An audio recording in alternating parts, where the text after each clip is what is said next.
So আমাদেরকে এই উদাহরণ বা এক্সাম্পলটা সিমুলেট করার জন্য একটা টেবল আপনারা ক্রিয়েট করতে হবে পিজি অ্যাডমিনে। আমি পিজি অ্যাডমিন ইউজ করছি, আপনারা চাইলে অন্য কোনো ডিবি ইউজ করতে পারেন। সো আমি যেই ক্রিয়েট কোয়েরিটা এসকিউএলটা ইউজ করছি সেটাকে যদি আমি এক্সপ্লেইন করি, সো আমি গেলাম এখানে, আমি যদি এটা এখানে দেখাই আপনাদের।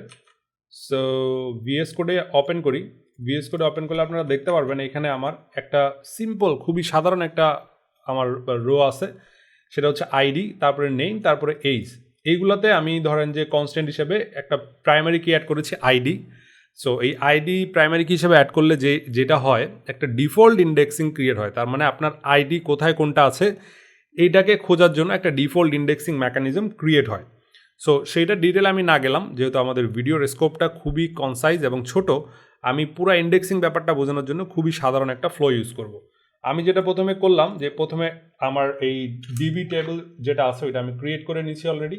সো এই এসকিউএলটা আপনাদের দিয়ে দিলাম। তারপরে যেটা করব, তারপরে একটা আমার app.js নামে একটা ফাইল আছে, এই ফাইলটা আমি Node.js দিয়ে রান করলে আমার এই ডেটাবেস যেই জায়গা আছে সেইখানে আমার অনেকগুলো রো ইনসার্ট হবে, অটোমেটিক ইনসার্ট হবে, যেটা আমি চাইলে আগে থেকে ইনসার্ট করে রাখতাম, বাট আপনাদের সুবিধার্থে আমি স্ক্রিপ্টটা প্রোভাইড করবো আপনাদের। app.js ফাইলে গেলে দেখতে পারবেন এইখানে আমার ক্ষেত্রে আমি কিন্তু অলরেডি টেবলটা ক্রিয়েট করে নিছি। আমার ক্ষেত্রে এইখানে আরও একটা কাজ করেছি, app.jsটাও রান করে দিছি। আপনারা চাইলে এটা নোড রান করতে পারেন, নোড app.js রান করলে আপনার পুরো ডেটাগুলো ইনসার্ট হয়ে যাবে। সো এইখানে আপনারা লাইন নাম্বার 19-এ গেলে দেখতে পারবেন আমি যতবার এই লুপটা চালিয়েছি ঠিক ততগুলো ডেটা আমার ডেটাবেজে ইনসার্ট হয়েছে। এখানে ফেকার দিয়ে তার এইজ বের করা হয়েছে, আবার নেম বের করার জন্য ক্যাজুয়াল নামে একটা লাইব্রেরি ইউজ করা হয়েছে, যেটা কিনা আপনার র্যান্ডম পাবলিকের রিয়েল নেম প্রোভাইড করে।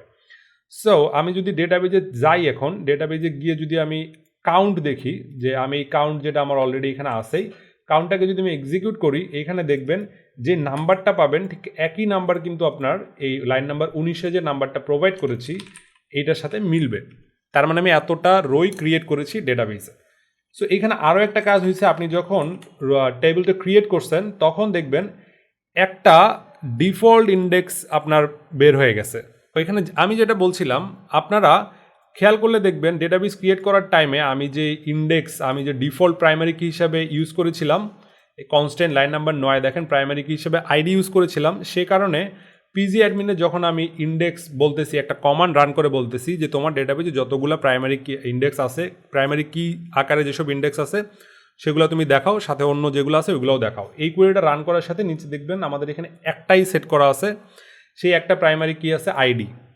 সো এখন আমি আপনাদেরকে দেখাবো যে টাইম ডিফারেন্স, এখানে আইডি বাদে আমাদের আর কোনো ইন্ডেক্স নাই। সো আমি একটা স্টুডেন্ট খুঁজবো তার আইডি নাম্বার দিয়ে। সো ধরেন আমি একটা স্টুডেন্ট খুঁজবো তার আইডি নাম্বার দিয়ে, যেটা করার জন্য আমি একটা কোয়েরি ইউজ করব, যেটা করার জন্য কোয়েরি কি ইউজ করব, ধরেন স্টুডেন্ট আইডি দিয়ে আমি খুঁজবো। হ্যাঁ, স্টুডেন্ট আইডি দিয়ে আমি খুঁজবো। আমি পিজি অ্যাডমিনে গেলাম, পিজি অ্যাডমিনে গেলে আমি একদম লাস্টের দিক থেকে ভিউ করব, লাস্টের 100 রো ভিউ করব এবং এখানে আইডি নিব। সো আমি জানি আমার এখানে একটা আইডি আছে। সো এই আইডিতে আমি যেটা করব, এই আইডিতে আমি আবার কোয়েরি টুলে গেলাম, আমি এরকম একটা আইডি দিয়ে স্টুডেন্ট খুঁজব।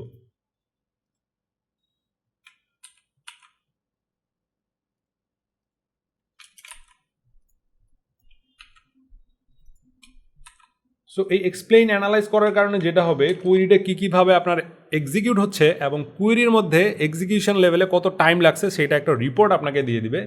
সো আমি যদি এটাকে রান করি, দেখেন আপনারা নিচের দিকে যে কুয়েরি প্ল্যান আছে, কুয়েরি প্ল্যানারে গেলে দেখতে পারবেন এইটা এক্সিকিউট করতে মোট 0.246 মিলি সেকেন্ড। আপনারা এটা মনে রাখবেন, এইটাকে এক্সিকিউট করতে 0.246 মিলি সেকেন্ড লাগলো। আমি এটাকে ধরা গেল যে আমি আমার ড্রয়িং টুলে এটাকে সেভ করে রাখবো, ড্রয়িং টুলে এটাকে সেভ করে রাখবো, রাইট।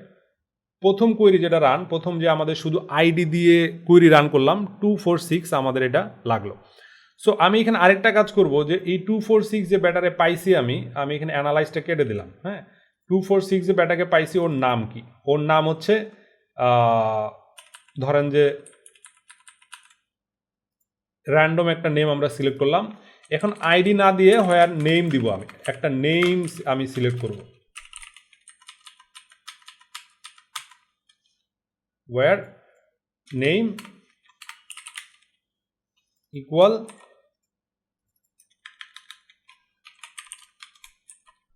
আমি যদি এই নেমটা সিলেক্ট করি এখন আপনি দেখেন তো এক্সিকিউশন টাইম এবং একদম রো নাম্বার 8-এ যদি আপনি দেখেন এখানে এক্সিকিউশন টাইম আসছে প্রায় 500 এর মতো। This is crazy right. ID দিয়ে খুঁজলাম, আমার মাত্র সময় লাগলো এক্সকিউজ মি, আইডি দিয়ে যখন আমি খুঁজছি তখন আমার সময় লাগছে কত, আইডি দিয়ে যখন আমি খুঁজেছি তখন আমার সময় লাগলো মাত্র 246 মিলি সেকেন্ড। আবার যখন আমি নেম দিয়ে খুঁজলাম সেই একই লোককে, সেই একই রোকে নেম দিয়ে খুঁজলাম, তখন আমাদের টাইম লাগলো 457।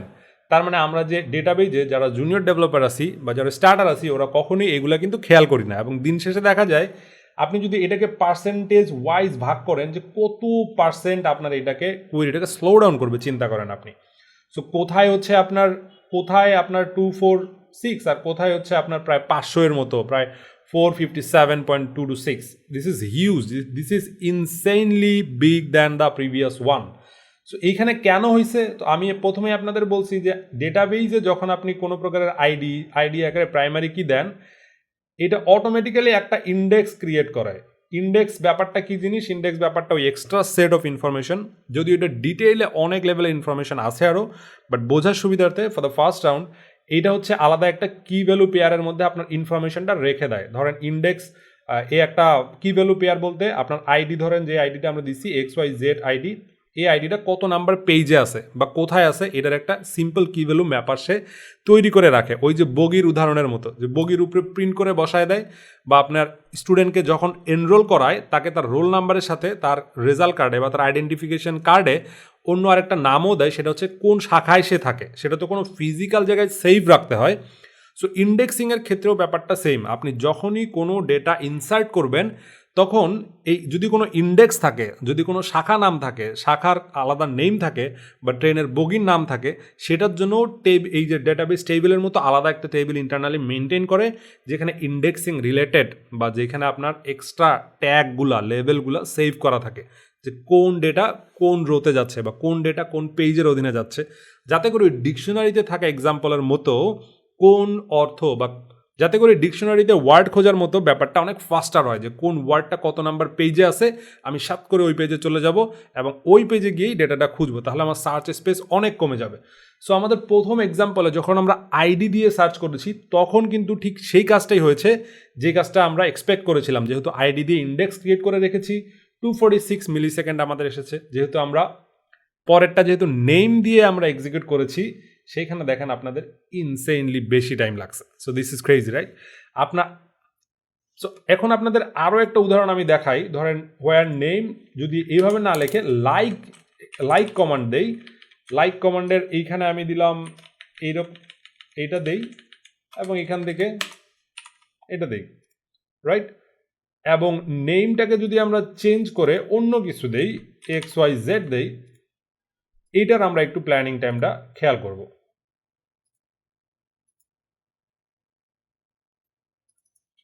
এইটার প্ল্যানিং টাইম দেখেন, আপনি খেয়াল করলে দেখবেন এই লাইকের প্ল্যানিং টাইম কিন্তু আরো বেশি, রাইট।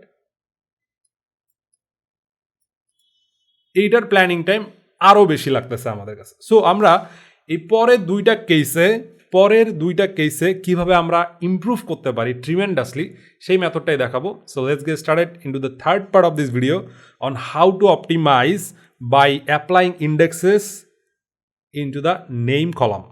সো আপনি যখনই ইন্ডেক্স করতে চাবেন তখনই আপনাদেরকে ডিফাইন করতে হবে কোন কলামটাকে আপনারা ইন্ডেক্স করবেন। আমরা তো আইডি ইন্ডেক্স করেছি, এখন আমরা নেম কলামের উপর ইন্ডেক্স ক্রিয়েট করব।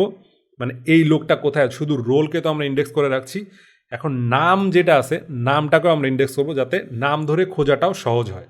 So let's do this.